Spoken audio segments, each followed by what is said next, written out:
In this video, we will learn how we can visualize just a single variable by itself. For this, we can again use the qplot function. When we created a scatter plot, we supplied the x and y parameters to qplot. But obviously, if we only have one variable, we can only supply one of those axes. So here, we have passed the height variable to the x parameter. And this has created a kind of graph called a histogram. If you look at this graph, you can see that, sure enough, the height variable has been plotted on the x-axis of the graph. However, we also have numbers on the y-axis. What do these numbers represent?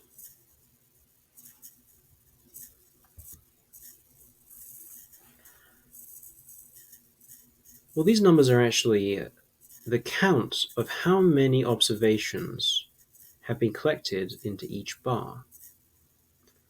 So the bars in a histogram we refer to as bins. And you can think that we divide up this x-axis, this height variable, into a series of bins or buckets that lie underneath the x-axis. And then we drop the data down at the position that it occurs. And the more data each bin collects, the higher it gets. And I've illustrated this here by drawing a little circle for each data point, for each observation, for each Star Wars character that is fitted into each bin, for each range of height. And also the y-axis has been labeled count to show that the height of each bar is the count of the number of rows that have occurred in that bar.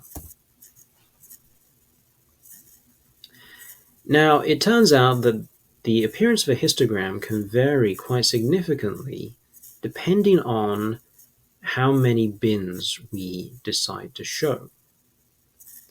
So we can divide our x-axis variable up into as many or as few bins as we care to plot. And as you can see here, that has quite a big effect on the appearance of the graph. So in the top left, for example, we've got just two bins, right? Just two bars in that top left histogram. And you can see that almost all the data falls into the first bin and almost nothing into the second bin. Okay. Contrast that with the bottom right graph, where we have a lot of bins, and in fact, many of them have no data at all, right? And where we have bins on the left that are capturing most of the observations, there's quite big jumps between the different bins. This is not a very smooth series of bars. It's quite jagged. And in general, we want to avoid jaggedness. Okay, we want something like one of the other two histograms, either in the top right or the bottom left, where we have a relatively smooth distribution without too much jaggedness, without too much up and downiness. But we also have enough bins that we show the overall shape of the distribution, right? That most of the data is occurring more on the left-hand side, with less and less the further we go to higher numbers on the x-axis.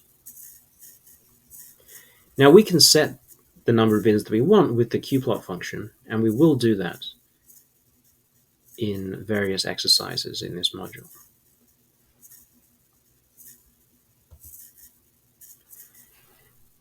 You might notice that so far we've only been looking at numerical variables. But we can also visualize categorical variables. So if we have a single categorical variable, then we can also supply that to qplot. Now, what qplot will do in this case is it will create a bar graph.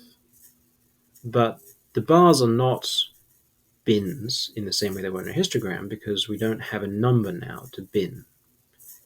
Okay, the categories already exist in this categorical variable, which here is the sex of different Star Wars characters.